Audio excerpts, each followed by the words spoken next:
Hi, everyone. My name is Sam, and I'm a grateful, recovered alcoholic and addict. Yeah! I am not a mean girl or a cheerleader, but I am a recovered addict and alcoholic. I've been sober since June 17th of 2006, and it still feels crazy to say that. It is nothing but a by God miracle as a result of the programs of Alcoholics Anonymous, Cocaine Anonymous, Crystal Meth Anonymous, and Al-Anon. So I qualify for all of those, and I'm grateful for every single one of the 12-step programs for the things they've done in my life. I have to say thank you to Neil for bringing me here.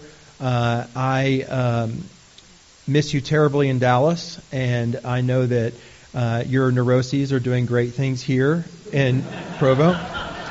And I say that, look, he just told me before we started that the clocks were set to the atomic clock in Colorado. And I have no doubt that they are. So it's wonderful to be here with all of you tonight. And Neil took me on a tour of this fantastic facility today. I think it's incredible that you all have this. What an amazing gift for your community. It's something that we've tried doing in Dallas for a long, long time. And then here you all have done it in a few short months. So congratulations. What a beautiful thing. I'm honored to be here tonight. Admittedly a little rusty.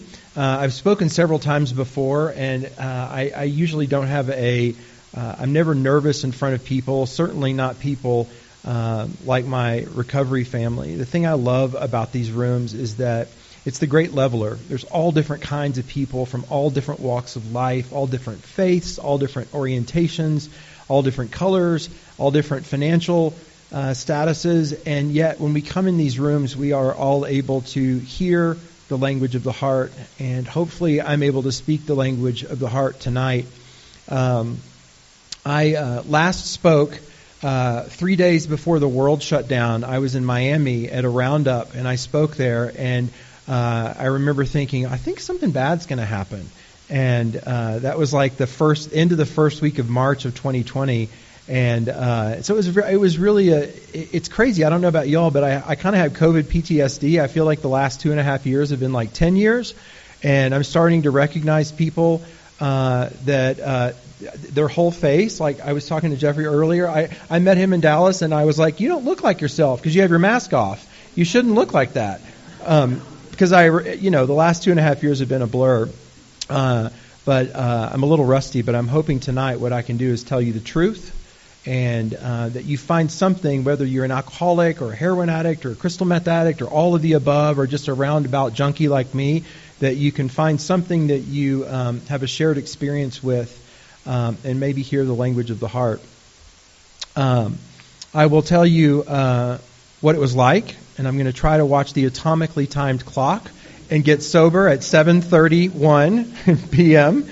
And then tell you a lot about what happened and then what it's like now. And I was thinking today, 16 years sober as a crystal meth addict is nothing short of a miracle for any of us, really. But the last couple of years have been, I'll spend a lot of time on that if I can, because it's been particularly interesting to turn 50 this year, and also to turn 16 this year, and also to have kind of COVID and all of the stuff that's happened in the last several years. My life in sobriety has changed a lot, and probably yours too. I mean, we went from meeting all the time and fellowshipping all the time back in 2019 and thinking we're going to just do that forever, to the world shutting down and going on to Zoom. And all of our fellowships changed a lot. And frankly, I worried that our fellowships wouldn't be the same. I thought we would never meet again, and that we were going to be on Zoom for the rest of our lives. And so, I guess, long story short, I'm just glad to be in a room full of my extended recovery family tonight and see the whites of people's eyes and not be on a Zoom trying to figure out what that little thumbnail is. So, I was born in Dallas to two wonderful people, Jack and Linda. They've been married 63 years. And that's incredible to me.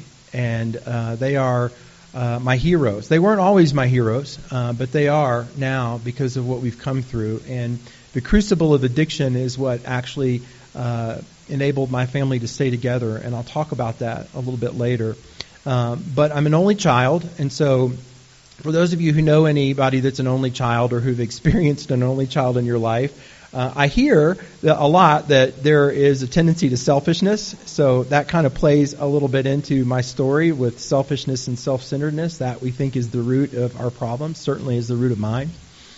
But nevertheless, I had two wonderful parents who literally did the best they could. They were good people who did the best they could. They're very conservative people. They came up in a very conservative Christian household.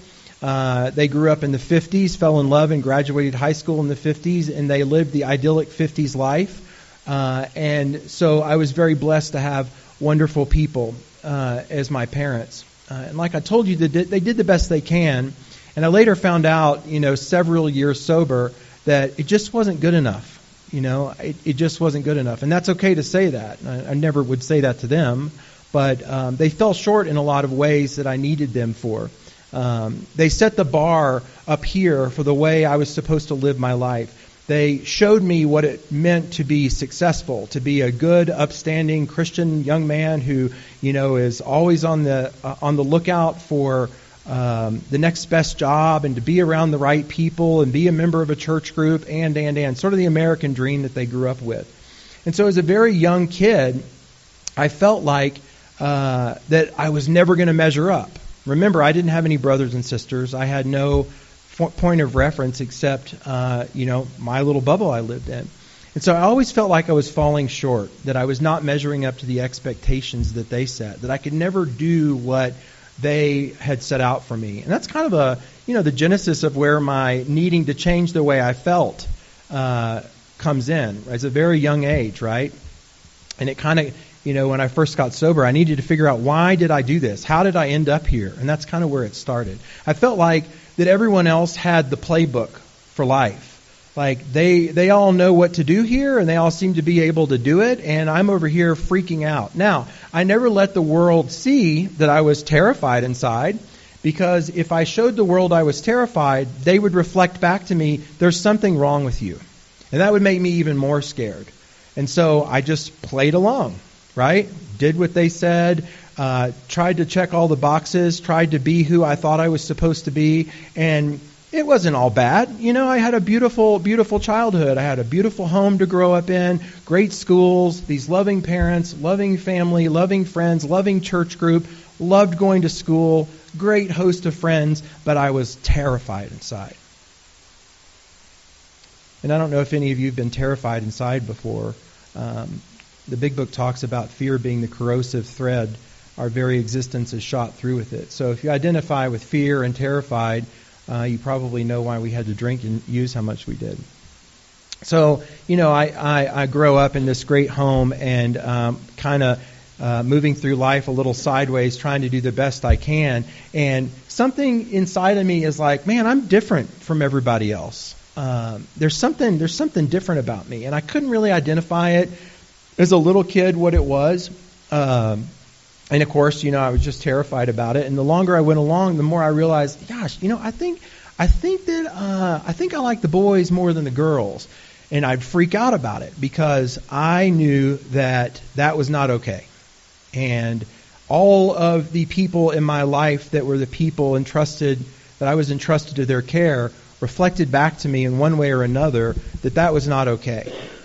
And I knew that if I shared that with anyone that loved me or my family or friends, that it would mean that I would be separated from them, and I would be separated from the love I needed, and separated from, a happy, loving home, and separated from salvation, and separated from God. And so all of this stuff starts this turmoil inside of me. My church is telling me, you know what that means. If that's the case, you better find the off switch because hell's going to be hot. And my family telling me, well, that's not that, that kind of stuff is not the child we raised. And so I'm literally 13, 14 years old, freaking out because I cannot find the off switch to these feelings. And man, I tried. I tried everything there was, every way that a 13 or 14-year-old kid could to find the off switch. I couldn't do it. And so what I decided to do was just to fake it. And I thought what I would do is I would just, As long as I could get to 18 years old, and again, I'm 13 or 14, thinking I gotta get to where I'm 18 and I can get out of the house and I can figure all this out, and that way no one will find out, and I won't be separated from these people that I love and that love me. And that's a really messed up thing for a kid to have to go through, alone with no siblings, and the people that are in charge of your counsel, a therapist, a priest, a pastor, a youth pastor, your friends, your teachers, your parents telling you this is not okay. And so that began the need inside of me, and I didn't know it at that time. That began sort of the spiritual malady that the book talks about. Now, I believe that along the same lines, and I didn't find this out until later, that the spiritual malady was also coupled with probably a magic genetic bullet of family alcoholism and addiction that I knew nothing about, because we didn't talk about alcoholism and addiction in our family, much like probably many of your families. It was not something that was talked about. But both sides of my family are littered with alcoholics and addicts, many of which didn't make it. But nobody talked about it, and I had no idea. So I've got this genetic magic bullet, right, that I didn't know about. I've got this spiritual malady boiling inside of me because I know something's wrong and something's different, and I really, really need relief, and I did not have it, and I could not find it. Relief. Isn't that what we all wanted? At the bottom of a cup or the needle or the straw or whatever you used. I just needed relief. And so what happened is, I kept all this stuff deep down inside of me without any solution, without any relief. The God that these people were presenting to me, obviously they were telling me in sort of this not-so-coded language, that God's not really for you because He doesn't really love you because of who you are. Now, they didn't know any of this, but I'm taking all this in thinking, I'm going to be separated from a God, separated from my family, and all the things I love. What the fuck do I do? What the fuck do I do? And if you sit in that long enough and you don't have a solution, the thought of offing yourself comes to mind. Now remember, I'm like 16, 17 years old, and I got to find a solution, and I have no idea what to do. I have no resources. I'm living at home trying to get through high school, which is tough enough anyway. I'm in a school with 2,100 people in it, and I graduated with 1,100 people. And I'm literally just in the twilight zone trying to figure out how to get through. So I fell into a deep depression, and I was hospitalized for depression, and I still couldn't really tell my family what was going on. So, just like many people who are treated for depression, I got loaded up on a bunch of medicine, and that kind of helped, and I was able to push through. Still hadn't had a drink. Still hadn't had a drug. I was a good kid. I wasn't going to do that stuff. I was raised right? So then I made I got through that, and I was kind of like, okay, maybe that's over. I'm still gunning for that get out of the house at 18 thing. And so I did a really great thing, a really smart thing. I chose to go to Baylor University, which is a Baptist school in Waco, Texas. Getting away from home was never such a bad idea, right? But a couple of my friends were going to Baylor, and I thought, well, it's close enough to home if I've got to get home because I'm still on the tit, right? I know that's not nice to say, but I was like, I got to get home if I need a little money and need a little help, but I got to be far enough away from home to go out there and kind of figure out what this shit is that's going on inside of me, right? So I go 100 miles down the road to wacky Waco, Texas. And you may remember Waco was where the Branch Davidian thing was. Yeah. It happened when I was there. I was playing keg ball. Anyone played keg ball?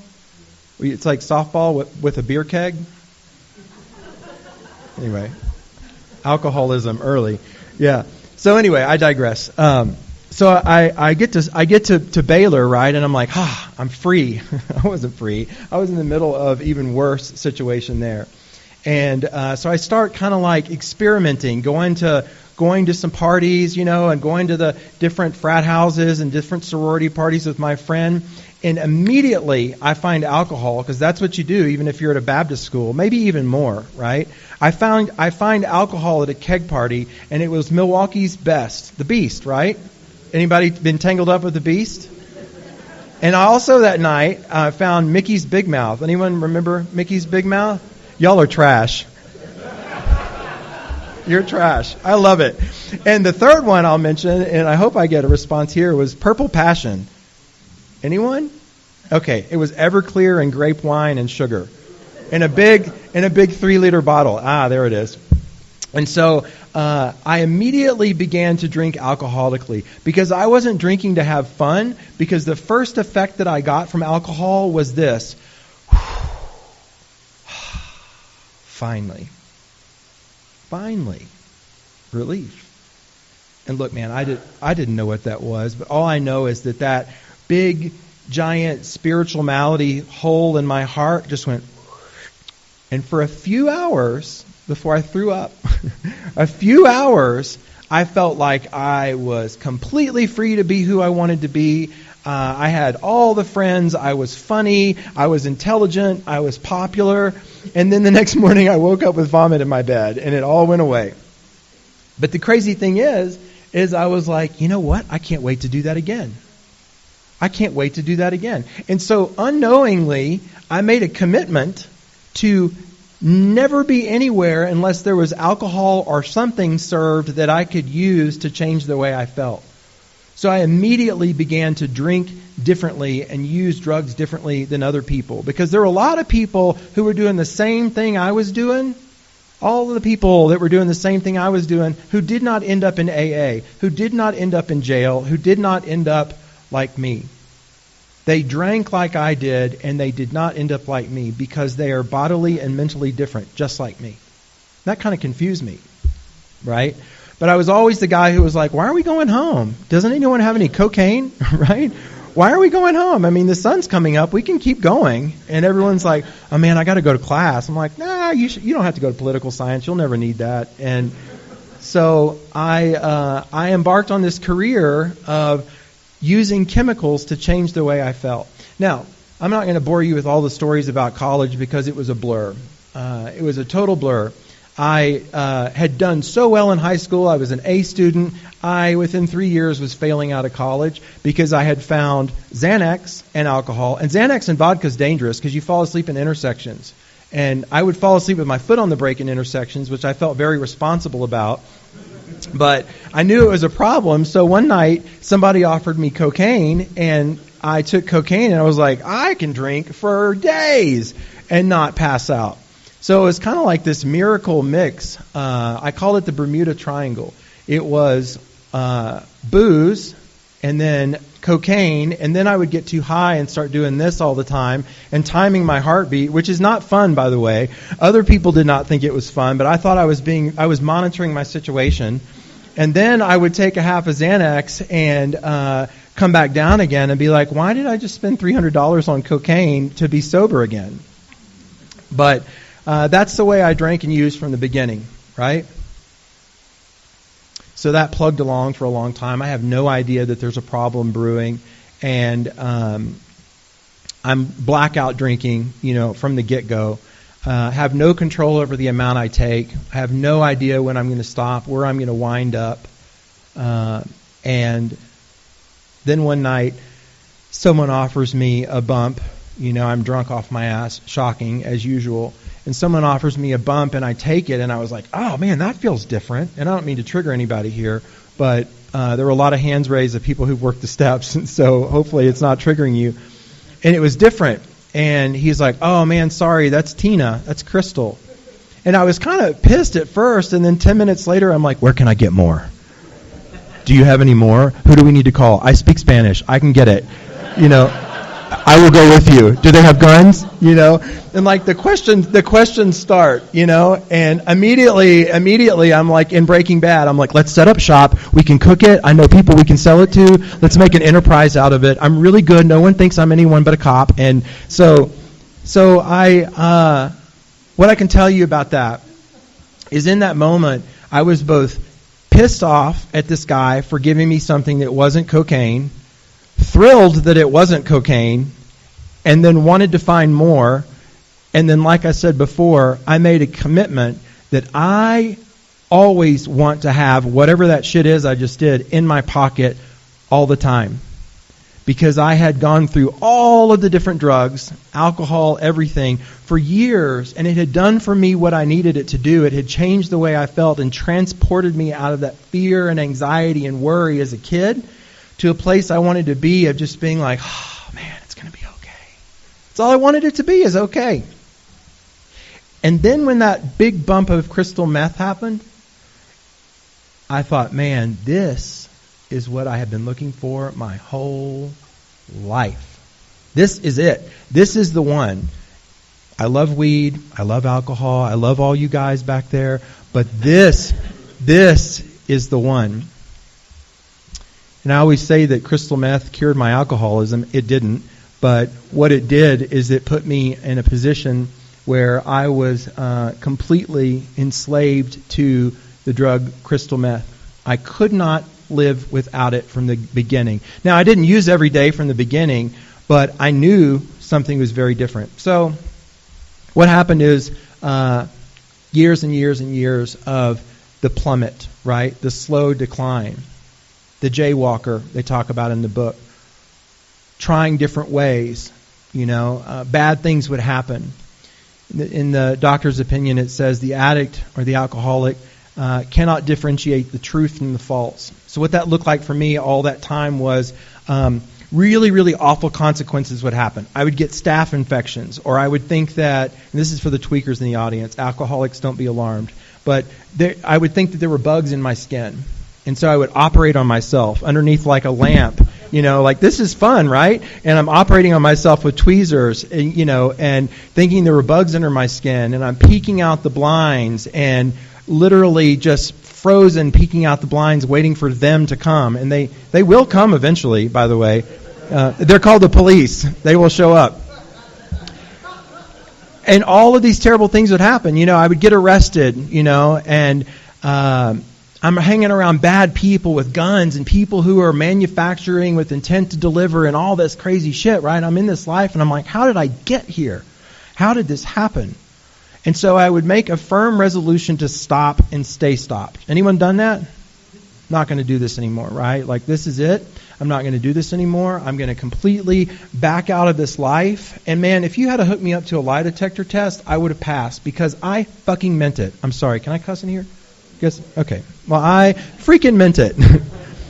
I meant it, man. I meant it. I did not want that to be my life. I did not want to be in this machine of addiction, right? I didn't even know it was addiction. I thought I still had control. And for moments, I would have these little moments where I'm like, look how good I'm doing. I'm not doing cocaine in the morning. I am so good, right? I'm not going to the liquor store. And I'd had a burger and a nap, and I, like 3 whole days together, I got like $20 whole in my pocket and maybe like a quarter tank of gas. And I'm like, man, that was crazy. I can't believe that happened to me. That whole like last 8 years of using crystal meth. And what would happen was I would do that and think, this false sense of control. But that's the thing. I couldn't differentiate the true from the false. And I also didn't know that there was something inside of me called a spiritual malady that was going to be treated again no matter what, only always. And so that thing would start again. It's a beautiful Tuesday. Everything's going great. I'm starting to gain weight back. I don't look like the crypt keeper anymore. I'm back in touch with some people like, oh, I'm doing great. And they're like, you've vanished for 3 months and now you're calling. But I'm thinking like I'm getting back into the swing of life. But something inside of me's got that tilt again, right? And I start getting that itch. And I start thinking, man, I don't know. Maybe I overreacted. I mean, I don't know. I don't know if I need to stay away from alcohol, right? Because that seemed like that wasn't a big deal. Because I can't remember. I have a remembering problem that I'm a blackout drinker. And I think, well, maybe I can have a little Chardonnay, right? And I don't drink Chardonnay. I drink rot gut vodka. And so I'd have like a glass of wine with a bougie friend, and it set off the cycle again. And before you know it, because by the way, the whole time I'm thinking maybe I'll just drink wine and not do crystal meth and end up in a crime scene. That's me thinking I can control and enjoy. That's not the truth. The truth is, just like the doctor's opinion, that every single time I put a chemical in my body, because I'm bodily different And because I have that spiritual malady, it kicks off an allergy that propels me into the abyss every single time. Every single time. And we've all been in the abyss because we're in this building on a Saturday night in a rainstorm, or else you've made a mistake if you haven't been there. So I end up in the abyss again. And every single time it gets lower and lower and lower, right? And I get more and more separated from all things like love and beauty and joy and family and responsibility, everything. And I'm running and doing some terrible stuff, and I cannot figure out a way to get out. And that went on for years. So what happened was I racked up some charges. I fell asleep in a lot of intersections.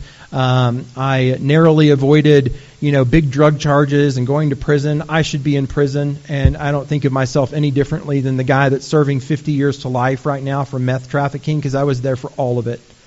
I was there for all the drunk driving, all of it, and I didn't get arrested. But that doesn't make me any different than anybody else. It just means for some reason that God's put me here to talk about a solution instead of being in jail. And what happened was I'd been separated from my family and all people who loved me, and I was without a job, and I was running drugs for people, and I was, drinking all the time, and really just in a terrible place. And my father intervened, and he showed up at the place I was living, and it was a really ugly scene. There were people shooting up in the shower, and I always loved it when people do that, because they would close the shower curtain like I didn't know they were in there. Like, you done in there? It's kind of weird. They were embarrassed. Like, be right back. And they closed the curtain. But my dad showed up, and there's a whole scene going on in my house, right? And my dad walked right in, and he taps me on the shoulder, because the door was always open at my house. Taps me on the shoulder, and he says, I always knew you were different, but I didn't know your life would end up like this. I'm going to be back tomorrow. We're going to talk, and we're going to get you some help. And so that moment was actually also the moment I formally came out to my parents. Great scene, right? Great scene, And my dad showed up the next day, no judgment, and he said, you're in trouble. I'm going to offer you this one time to get help. And I was furious, because there's that demon of addiction inside of me, and there's that part inside of me that God made that's fighting. The addiction side does not want to let go. And the other side of me is like, yes, a way out. And it was that struggle, right? That struggle. And I believe it was the spiritual struggle that we all know in here. It's not about the drugs and the alcohol. It's about that spiritual struggle. Call it what you want. The devil, God, darkness, light. But it was that really incredible struggle. And I hurled insults at my father, and I told him to get the fuck out, and he didn't know me, and I didn't want his help. But he knew deep down inside of me that I was not that guy, that I was literally possessed by the demon of addiction. So I ended up in this rehab in Hill Country. And there was this guy named Chris Raymer who wore a patch over his eye, who I came to, because crystal meth addicts, we don't really detox. We just sleep for like 4 days and eat a bunch. And then we come to and we're like, what the fuck happened? What happened? And I came to in this special care unit of this place called La Hacienda in Kerrville, Texas. And they said, you have 2 days to sleep, and we're not going to give you anything for your detox. By the way, when you showed up here, you had your hand wrapped around someone else's Xanax, and you tried to start a fight when we took your mouthwash. I was like, wow, I don't really remember that, but I'm really a nice guy. And I ended up in this first step class, and this guy named Chris Raymer is shouting from the podium talking about the hopeless variety addict and alcoholic and what it means to be an alcoholic and an addict. And I knew my time was up because he was telling my story. He was telling my story because he was sharing his story. And for the very first time in my life, I heard someone share my story who was from another planet. This guy is living in Hunt, Texas, in some log cabin. He has a patch on his eye. It's a straight dude. He seems kind of mean, and he's telling my story. He's speaking the language of the heart to me. For the very first time, someone had the playbook. They knew what was going on with me. They knew why I did what I did. And I'll always be grateful to him for that, for those people there. Here's the deal. I didn't stay sober because I wasn't willing to get honest. I wasn't willing to fully admit and concede to my innermost self that I was an alcoholic and an addict of the hopeless variety, and that without spiritual aid, God, that I was going to get high and drunk again, only always.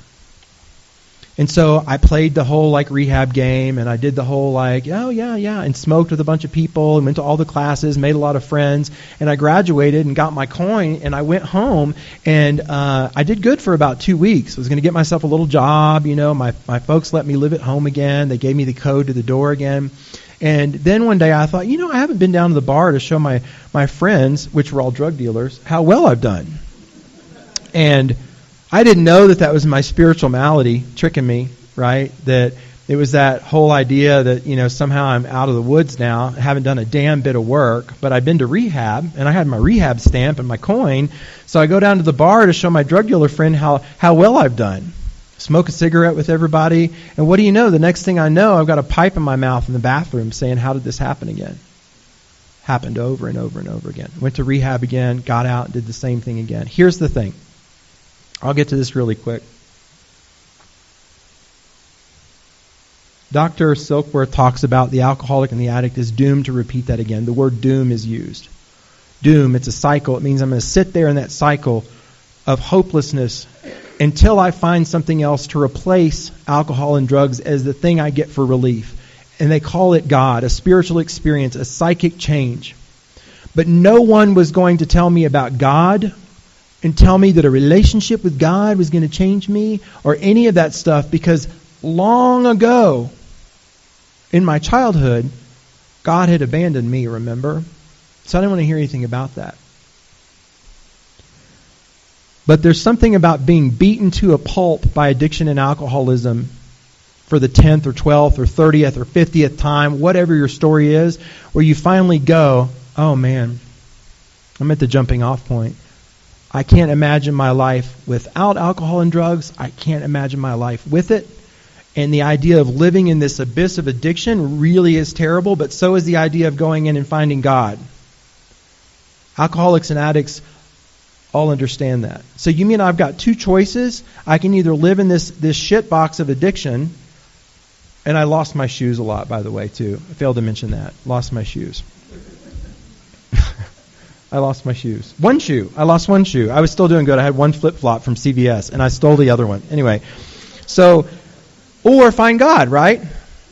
But here's what happened. I kept using copious amounts of drugs. I kept drinking. I kept doing anything anyone had, right, to change the way I felt, and it stopped working. Yes, I was physically high. Yes, I was physically drunk. Yes, I was in those places I used to be, but it stopped doing for me what it had always done, which was to change the way I felt. And I was more terrified, more angry, more sideways, more detached than ever, and yet I was physically high. And I knew at that moment the gig was up. The gig was up. The thing that had provided me all the relief for all those years had boomeranged on me, and I was going to end up a dead man. I was truly a dead man walking, this far away from death. And I'm over there like, well, I don't know, God or addiction? I don't know, So what happened is I decided to call my family again and say, I want to come back, and I'm really, really sick. And they offered me one shot, and I went back to this meeting called the Primary Purpose Group of Alcoholics Anonymous in Dallas, and there was that guy, Chris Raymer.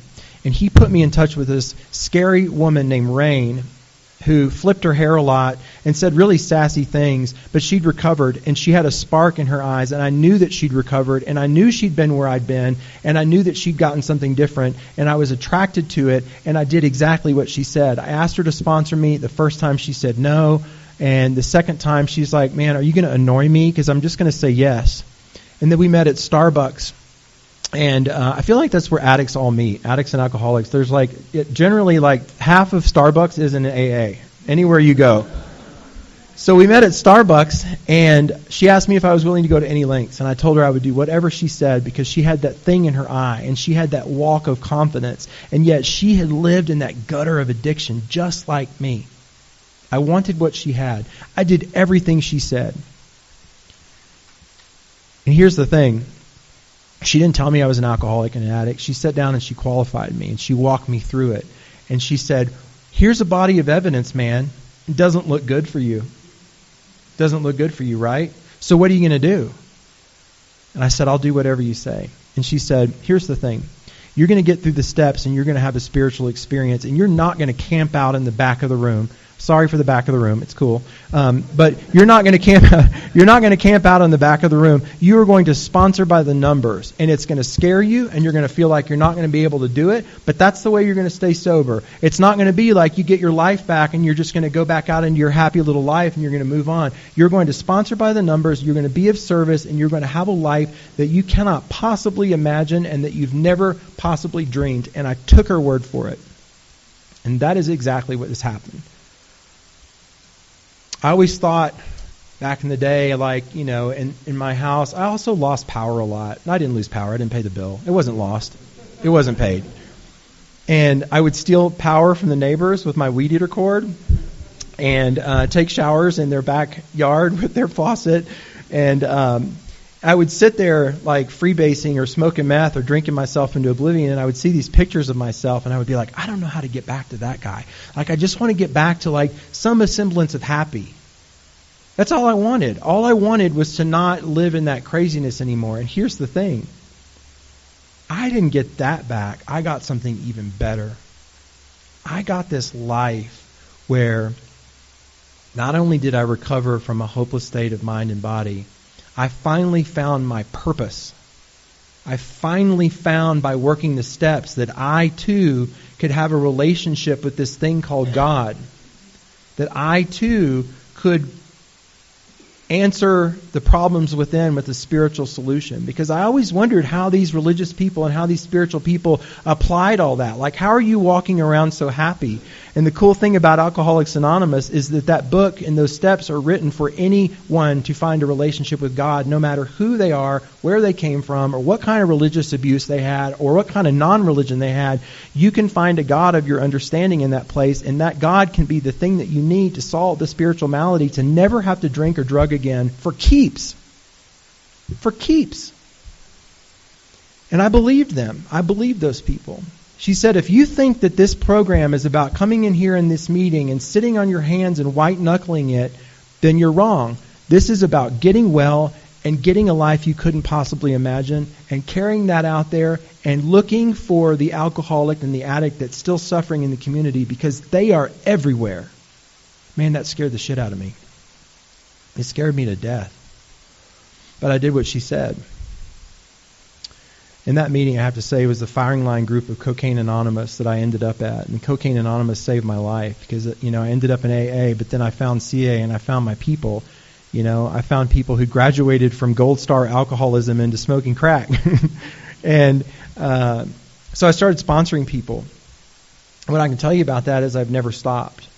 Because what it did for me is it showed me that my deepest, darkest, most awful, terrifying, fearful moments could be of service to somebody else.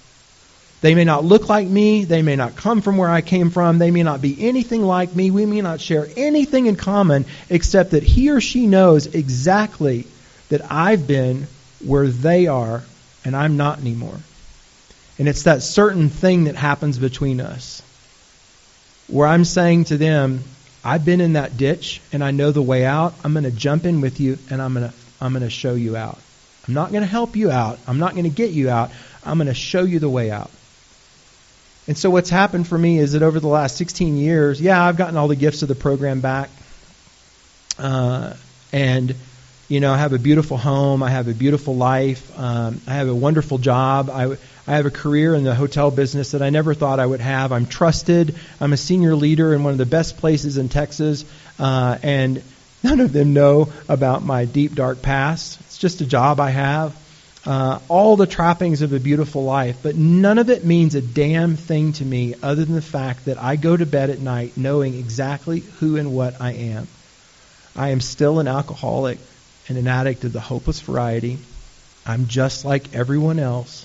I just found a solution and somehow I was able to recover. And my real purpose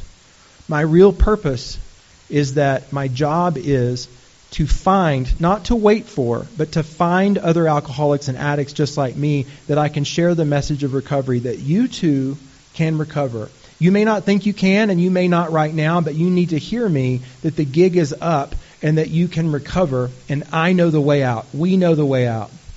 Man, that'll really mess with your drinking, won't it? And you get a little bit of the big book and you try to get high again, that's real fucked up, by the way. And I bet some people have done it in here. So what's happened today is I've been sober for a while, right? I still have a bunch of sponsees. My sponsees have 7 years, 9 years, 5 years, 4 years, 10 years, and they're doing the deal. And we kind of jokingly call our sponsorship family the Manson family, not because we murder people, but because we're going to come out and we're going to get you, just like the Mansons, you know. And I send my sponsees out. I'll be like, hey, you see that newcomer over there jittering out of his chair? Go over there and get him. So I think that makes me Charles Manson. Whatever. That's recorded, by the way. I just admitted that. So somebody long ago said, well, I think you guys are the real Manson family because y'all just go over there and get them, don't you? And it's like, why not, man? We have the solution. But my sponsees have gotten a little older. They sponsor a bunch of people, and I don't really sponsor many newcomers anymore. So I kind of got a little rusty there for a while. And I was kind of coasting, right? You know, COVID had happened, and all my sponsees are doing a good thing. I'm down to one meeting a week, and I talk to my sponsor once every 2 weeks. I'm in the program, right? Then what happens is life starts happening, and I start thinking, oh shit, man, I'm kind of getting separated from that spiritual solution. I'm running on self-will again. I'm starting to get resentful. I'm starting to get angry at people, and I'm like, I can't understand why they're not seeing how wrong they are. You know, like, you're doing it wrong. And you know, I'm doing it at work. And again, I'm a senior leader, so there's that whole, you know, I have to be a leader, but I can't be an asshole, and I can't be resentful, fearful alcoholic, right? And I'm starting to think, like, look at this life I've built. How ridiculous, right? How ridiculous. This is the life that God built for me. I'm just the starring actor in the role He's playing. This has nothing to do with me. I was spared. So I had this wake-up call, like, oh man, I'm getting away from it. I'm getting away from my real purpose again. And no shit, this is what happened. Chris Raymer once said to me in a meeting one time, he didn't say to me, but I felt like I was the only person in the room. He said, if you want to know your real purpose, get down on your knees and say this prayer.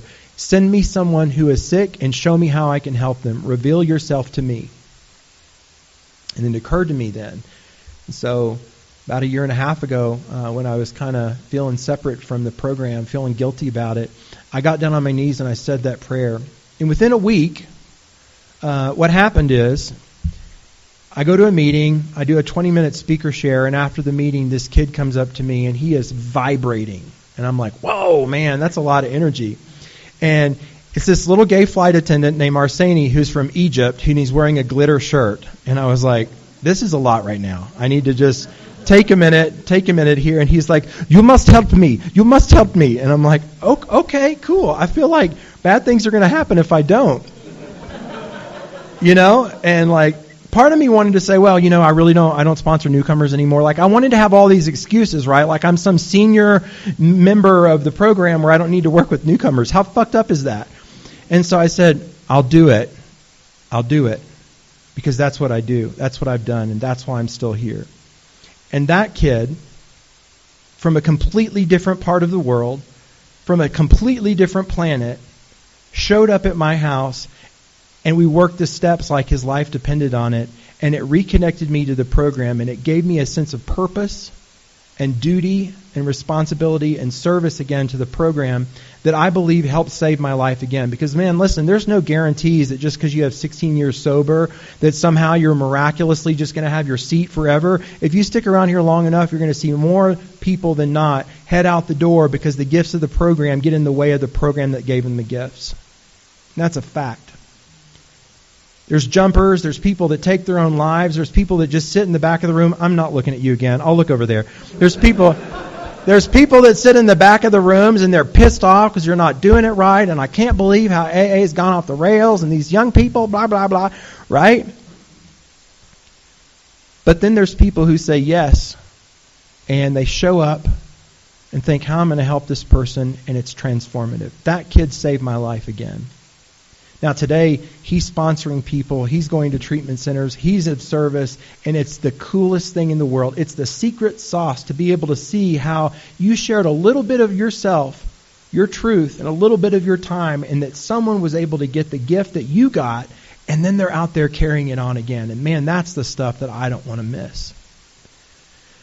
So today I'm a member of this group that, the Unwired group of Crystal Meth Anonymous in Dallas. It's kind of my home group. It started out with about 4 or 5 people around this little coffee table, and it's grown into meetings that are about 80 or 90 people, and on birthday nights we have 120 people, and it's not by the numbers. Who cares about the numbers? But the reason it is because those people, just like you all, they raise their hands, and 3/4 of the room or more are people who've worked the steps like their life depended on it. They're out in the community, and they're looking for people that they can help because, like I said, wherever you go anywhere in this country, there's people dying by the thousands and hundreds of alcoholism and addiction who have no idea how to get out from under. No idea. And so we got a bunch of big books, and we started going out to the treatment centers, and the druggie buggies would show up. And then we would go to jails, and we go to other treatment centers. And, man, it's gritty, and it's rough, and it's crazy sometimes, and you feel like, I don't know, man, I don't know how this is all going to work out. But the dividend of peace that I get inside from that is something that is more priceless than anything I could have, any status, any material belonging. It is the thing I always wanted at the end of a cocaine straw or at the bottom of a Mickey's Big Mouth. I wanted that. I wanted that peace, and I found it in the rooms of Alcoholics Anonymous and Cocaine Anonymous and Crystal Meth Anonymous. And I don't ever want to give that up. And let me tell you, it becomes really, really easy. And I'll finish with this. It could become really, really easy to sort of slink off into the distance and be like, man, I've served my time. I've been all the committees. I've done all the stuff. I'm going to let the new people do it. And that's true. Spirit of rotation, right? But I can never forget who I am and where I came from and what my real purpose is. And so if you're sitting in this audience tonight, no matter who you are, where you came from, what your situation is, and you're feeling disconnected, you've got some time, right? A lot of people in here have worked the steps. You've got some time.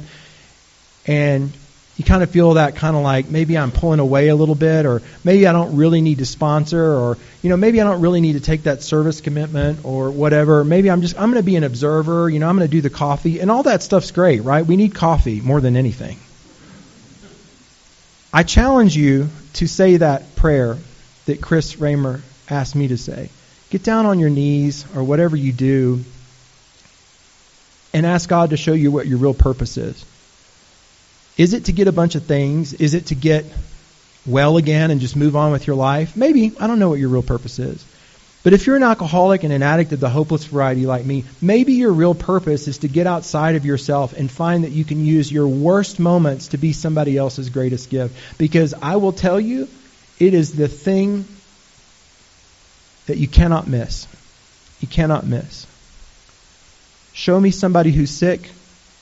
Give my legs the power to walk towards that person, and my mouth the power, God, to say, I can help you. Show up at Starbucks. Maybe they do, maybe they don't, but your life will change. Your life will change. I'm so grateful for all of you. I don't know any of you, but I feel like we're family. I hope that you were able to hear some part of your story and my story. And I hope that if you're sitting here tonight wondering if you really should have this chair, or maybe you overreacted, or maybe I need to kind of back up from the program a little bit, or whatever it is you're thinking, I hope that my challenge to you works. Because at the end of the day, it's not about that stuff. It's about what's in here. I wouldn't give up the peace of mind and the joy, the laughter, and the camaraderie and the friendship for all these rooms for anything. Thank you all for letting me share. Love you guys. I hope to eat some more funeral potatoes after this. Bye.